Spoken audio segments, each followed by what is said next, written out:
Everyone see this? Yep, I can see it. Okay, good. Uh, so we're going to we're going to do two suttas today, very short. They're called the ocean, both of them. And as you can see, they're in section 3 of Samyutta Nikaya. Which one is this now? Do you recall, David? Which one is this? 30. Oh, no. Anyway, it'll be listed. So this is number 228 and 229. Bhikkhus, the uninstructed worldling speaks of the ocean, but that is not the ocean in the noble one's discipline. That is only a great mass of water, a great expanse of water. So the Buddha is starting off by talking about something known as the ocean, but it has a different meaning with regards to somebody who is a practitioner of the Dhamma. The I, bhikkhus, is the ocean for a person. Its current consists of forms. One who withstands that current consisting of forms is said to have crossed the ocean of the I with its waves. With its waves, whirlpools, sharks, and demons. Crossed over, gone beyond, the Brahmin stands on high ground. Likewise, he says, the ear, the nose, the tongue, the body is the ocean for a person. Its current consists of its different sense objects. One who withstands that current consisting of those sense objects is said to have crossed the ocean of the sense bases with their waves, whirlpools, sharks, and demons. Crossed over, gone beyond, the Brahmin stands on high ground.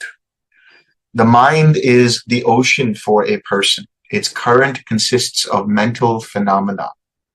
One who withstands that current consisting of mental phenomena is said to have crossed the ocean of the mind with its waves, whirlpools, sharks, and demons.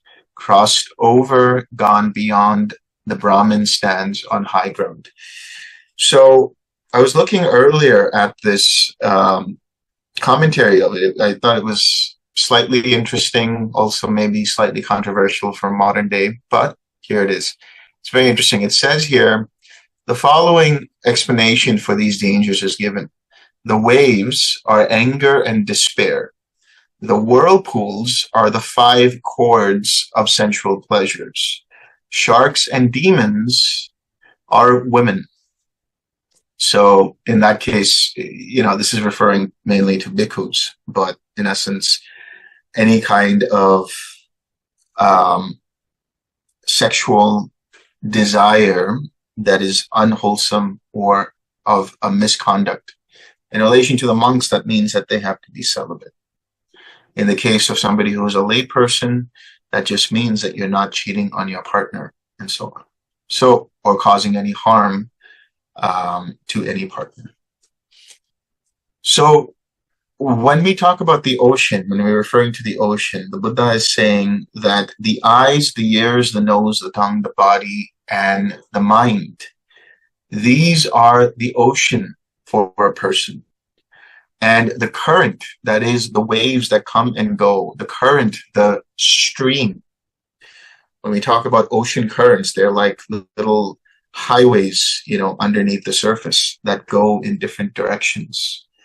And when the eyes are attracted to a certain form, when the ears are attracted to a certain sound, when the nose is attracted to a certain smell, when the tongue is attracted to a certain flavor, when the body is attracted to a certain kind of sensation, and the mind is attracted to a certain kind of thought, that is the current, the desire for that particular experience, for that particular sense-based object is the current. And more so than desire, I should say, it's the craving. We know that there is a difference between desire and craving. Desire is chanda. Desire is, I'm thirsty, so I want a glass of water. Craving is obsessive in nature. Craving, and interestingly enough, craving comes from the word tanha, which means to thirst. When you are truly thirsty, how do you feel about water? You need the water to be quenched. And nirvana, is the quencher. It is that process of being quenched. When you are in that space, in that mind space where the mind is free of any kind of craving, and it understands the craving, it understands the current, I should say, the current for being whatever it is, that here there's merely an experience of the eyes seeing form, the ears hearing sound, the nose smelling odors, the tongue tasting flavors, the body experiencing sensations, and the mind seeing or experiencing mental phenomena. That when the mind sees it just as it is, that there is no me, mine, or myself here, then that current remains unobstructed. And being unobstructed, that current remains free of any kind of danger, any kind of waves or whirlpools, any kind of sharks or demons. Of course, when we say these kinds of metaphors, we're actually referring to the mind that looks at an experience, whatever the experience is, and says, this is mine, this is me, this is mine, this is myself, and therefore wants to hold on to it. It has an obsessive desire, obsessive quality of craving to want to hold on to it, and therefore have clinging, create associations, create rationalizations for why it is that it craves what it is that it craves. And from there is the bhava, the becoming. And that becoming is all of the library of reactions that we have in regards to that particular experience. And when we've had that experience before, we create, or the mind creates, an impression. And those impressions get lodged into the mind as habitual tendencies, where we immediately react rather than respond to the situation based on what we've experienced before, without really thinking about it. The mind almost automatically inclines to that particular reaction. When it chooses that reaction, there is the birth of that reaction, the birth of action, and thereby there is suffering. But as the Buddha says, one who withstands the current consisting of this sensations, or these sensations, is said to have crossed the ocean of these sense spaces with all their different possibilities of craving and ignorance and so on. This is what the Blessed One said. Having said this, the fortunate one, the teacher, further said this: one who has crossed this ocean so hard to cross, and this is the really important thing to understand. We live in a world where the majority of life on this planet, in this existence, the majority of human beings, especially in our modern day world, whether we're talking about places in the US, in Europe, in Australia, in Asia, in any of the continents, the inhabited continents, in those major cities, there is a certain collective society, a global society that is enraptured by media, that is enraptured by the narrative of how our global story continues. And because it's enraptured in it, it's very hard to disengage from it. It's very hard to not want to be part of the collective. Since we are, even before we are teenagers, since we are children, we have a tendency to want to belong to something. Even in the guise of Buddhism, in the Dhamma, we want to belong to a Sangha. And in doing so, I'm not talking about the Sangha here, I'm just saying in general, in wanting to belong to something, it is also associated with the pleasures of what that association brings. And so the mind becomes enraptured by all of the things that it's picking up. It identifies with all of the things that it's picking up through the sense basis. This is who I am. This is my body. This is my mind. I have studied so and so in this particular university, and therefore I have this particular degree. I make so much money. I have this particular car. I have these many homes. I have this relationship with my spouse, with my children, with my parents. I have all of these things that collectively create my samsara. So there is the overarching samsara, which is consisting of all beings in all realms. But then we create through our mind our own samsara. And when that bubble of samsara is poked at, we feel pain. We feel surprise. We feel shock. We feel trauma because we've identified with the world that we have created through the mind. So this world is collectively samsara, but it's also the mind. The mind is samsara. And if you see this and if you understand this for what it actually is, through the lens of the three characteristics, it's not just about, oh, this is impermanent, this is suffering, and this is not me, not mine, not myself. It's not like a mantra that you do. Rather, it is the realization of it. And that begins with seeing the interconnectedness and interdependencies of all experience. Once you start to look into the interdependencies and interconnections of all experience, then you start to see how it's like a house of cards. When you take away one, the rest falls apart. Therefore, this is what is known as causality and conditionality. By seeing causality and conditionality, then we can recognize and see for ourselves through direct experience that this is impermanent. It is unstable. That is the real word to use here. Anicca means instability, more than to say permanence or impermanence. And thereby, being unstable, it is bound to cause suffering. It is liable to suffer or to bring suffering. Therefore, we do not see it as me, mine, or myself, because the self with the big S, the self that is the true self, the so-called true self, that was or has been a concept in ancient India primarily, is said to be independent of causes and conditions, is said to be permanent, is said to be the nature of bliss, Sat Chit Ananda. And yet here we are looking at all experience through our senses and our sense space experiences. Through the eyes and form, the ears and sound, the nose and odors, the tongue and flavors, the body and sensations, and the mind and mental phenomena. And we see for ourselves that indeed all of this experience is conditioned. And we can go beyond that as well.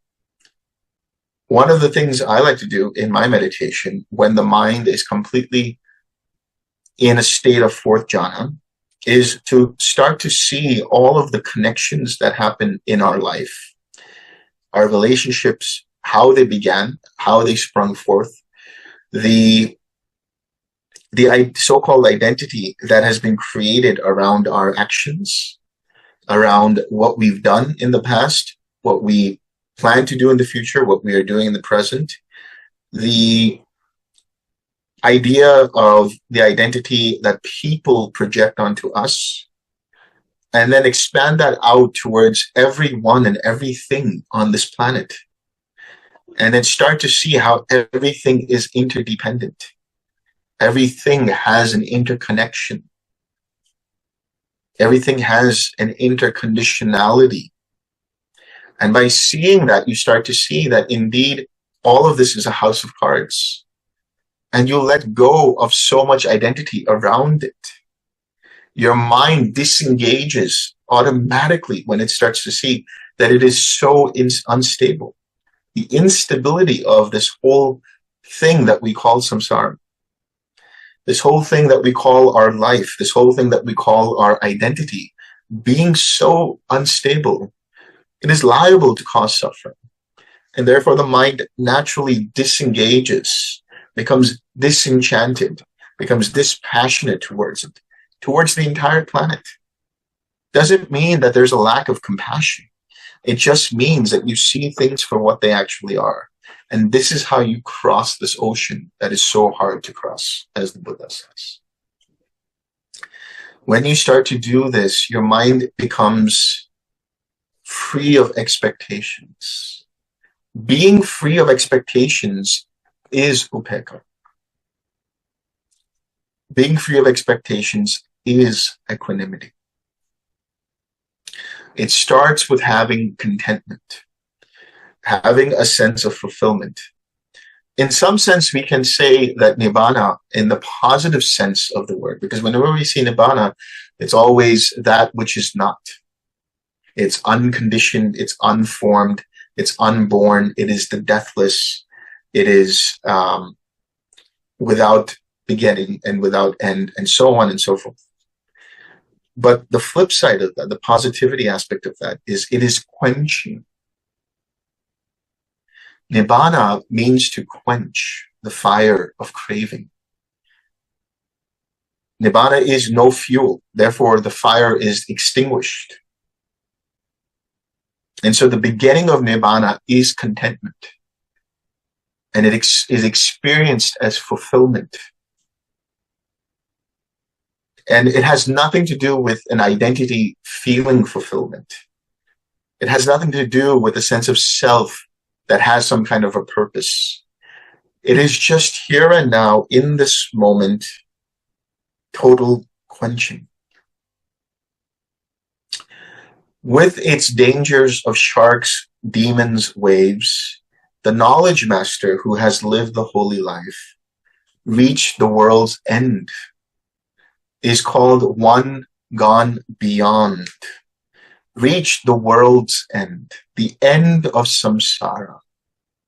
The world is measured by our sense bases, measured primarily by the mind, which takes in those experiences and creates the world, creates the identity, creates the sense of accomplishment and achievement, creates the sense of status as so-and-so, whatever it is that people become proud of.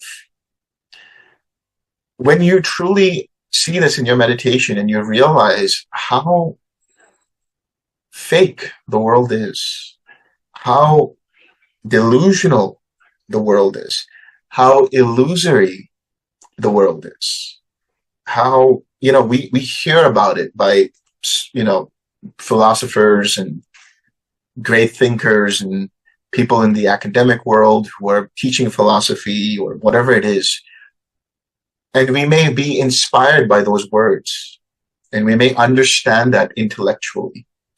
But to see it and to experience it wholeheartedly, fully, completely, without barrier, to see the illusion of the world and realize that everything that you see in your mind, in your experience, is essentially just causes and conditions.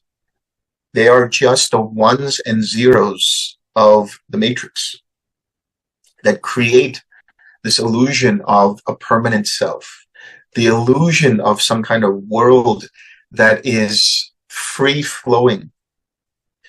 But in reality, they are made up of data bytes of sensory information that are being contacted at so many times per second. And we see it as a fluid experience, but in reality, the mind is taking that and making it into a fluid experience. But when we disengage, we don't even need to see that. When we disengage, our mind being quenched, seeing the world's falsity, seeing the world's fakeness, becomes disinterested in it, becomes dispassionate towards it, becomes like, doesn't care about it. And again, when I say it doesn't care about it, it just transcends the dualities of this and that this is real and this is unreal, this is self and this is not self. it lets go of all of that because it's another intellectual game. It's another mental game that the mind has to go through. When you are truly quenched, your mind doesn't move in one direction or the other. It doesn't look for this or that. The mere looking for this or that is the beginning of craving. And thereby he is called one gone beyond. This is in some ways the Tathagata, the one who has gone there. Where's there? It's not a place. It's not a physical place. It's not a physical location. It's not a state. It is just that with a capital T. And that's Nibbana. Gone beyond, parayana. Para means beyond. And so the Dhamma is parayana. It is the vehicle to go to the beyond. It is beyond all dualities, all concepts, all ideas. The challenge here for us as practitioners is that the words that are being spoken by myself or the words of another teacher or the things that you read in the suttas, they're primarily there as a means for you to understand. Do not get caught up in the words alone. There is the sutta, which is the simile of the snake. And in the sutta, the Buddha says the wrong grasping of Dhamma is like trying to grab the snake by its tail. When you do that, the snake can turn around and bite you. But the right grasping of the Dhamma is being able to hold the snake at the head so that it doesn't come back to bite you. And that's the danger of taking the words of the suttas or of oneself or of any teacher and making that something, reifying that, conceptualizing around that. That is the danger. But the right grasp of the Dhamma is to see it as a vehicle to let your mind abandon all concepts. And in that space is Nibbana. So we'll move on to the second sutta, and then I'll open it up for questions. Bhikkhus, the uninstructed worldling, speaks of the ocean. But that is not the ocean in the Noble One's discipline. That is only a great mass of water, a great body of water. There are bhikkhus, forms cognizable by the eye that are desirable, lovely, agreeable, pleasing, sensually enticing, tantalizing. This is called the ocean in the Noble One's discipline. Here, this world with its devas, Mara, and Brahma, this generation with its ascetics and Brahmins, its devas and humans, for the most part, is submerged, becomes like a tangled skein, like a knotted ball of thread, like matted reeds and rushes, and cannot pass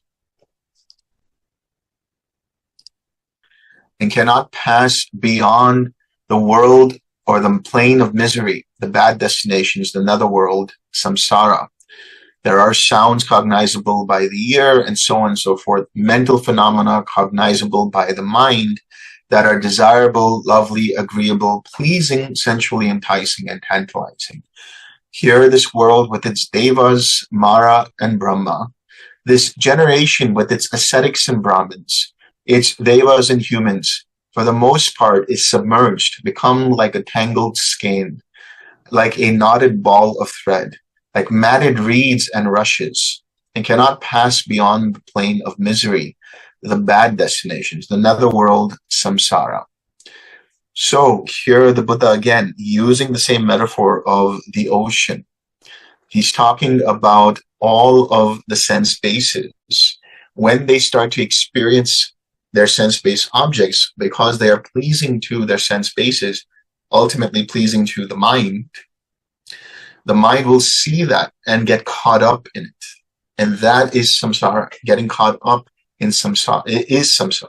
Getting caught up in the sense-based experience and seeing it as me, mine, or myself is samsara.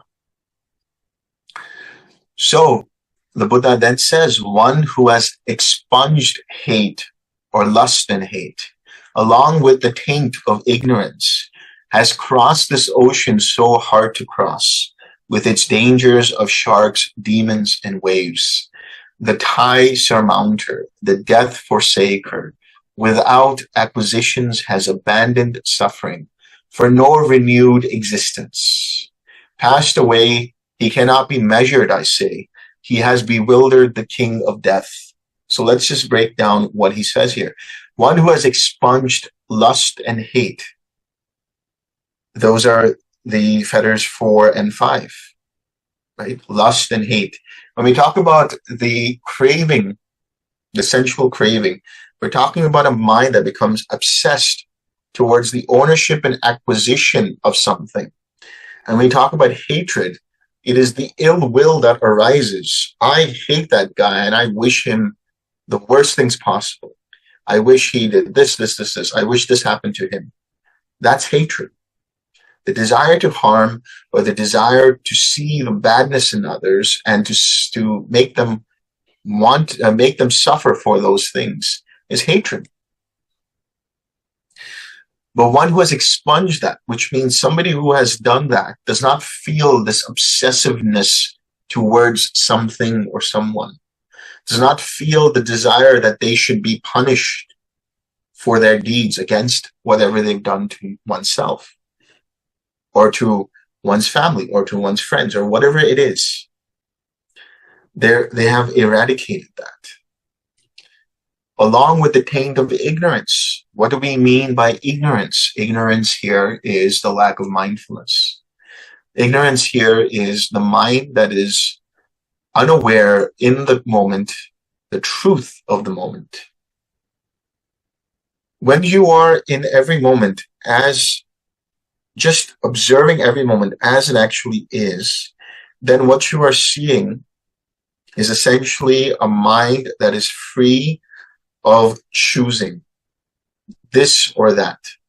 It is free of making up concepts around this or that. When you're truly in the moment, and every moment passes you by, passes the mind by.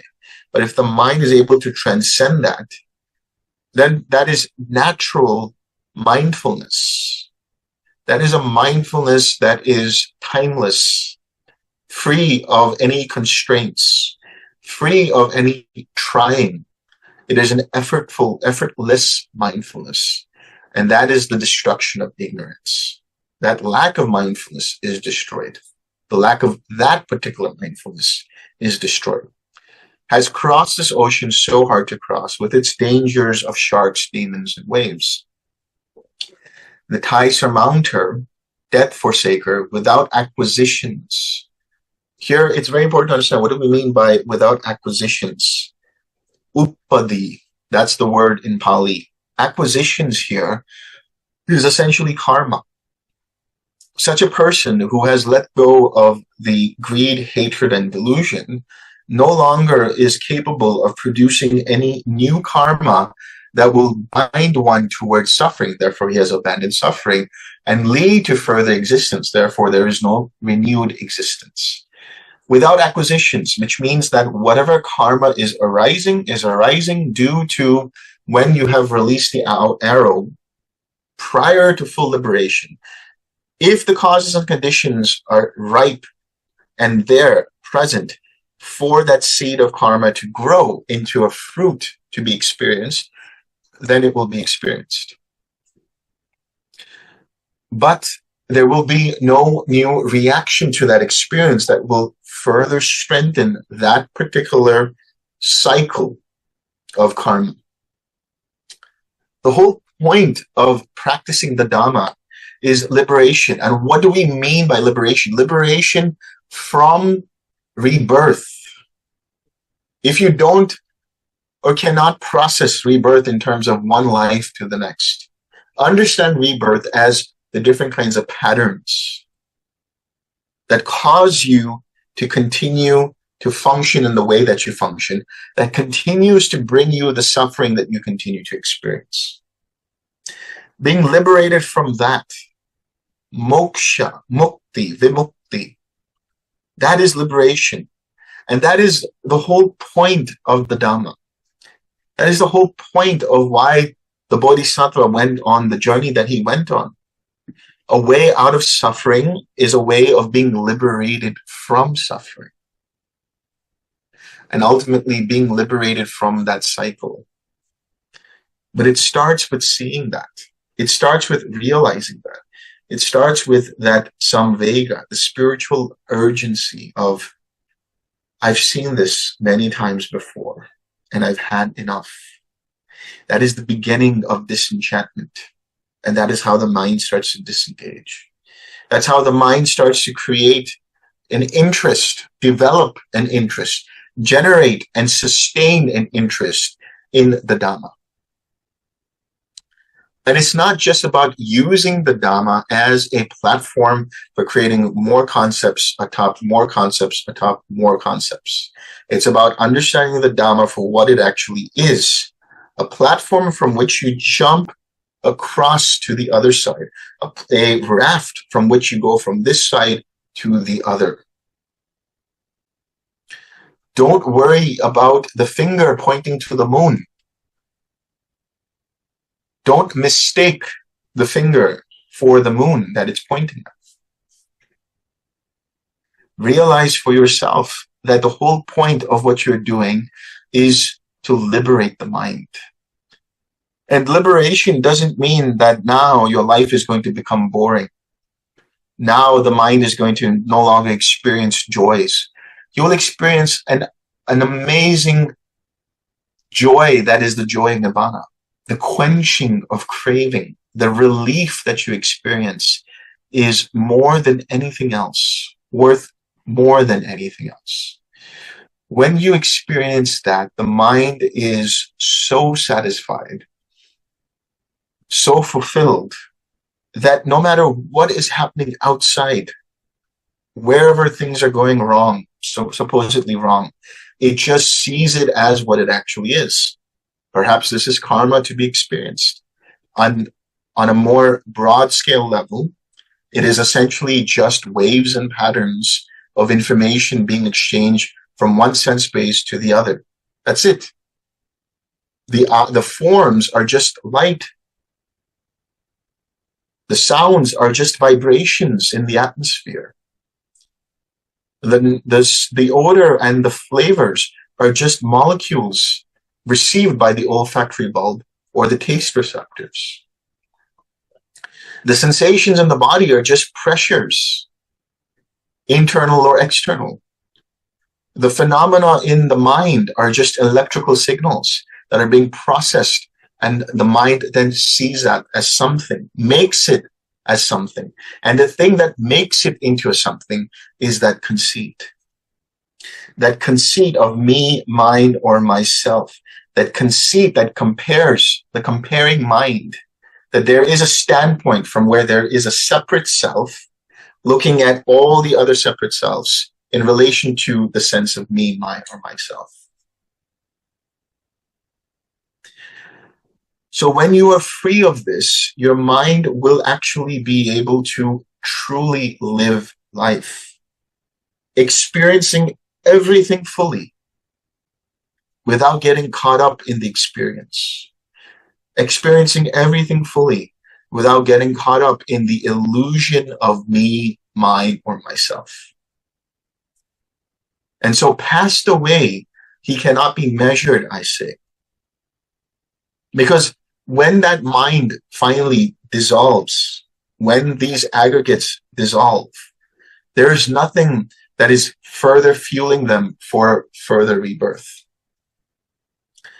And so that consciousness that's there cannot be measured. It is extinguished right there and then.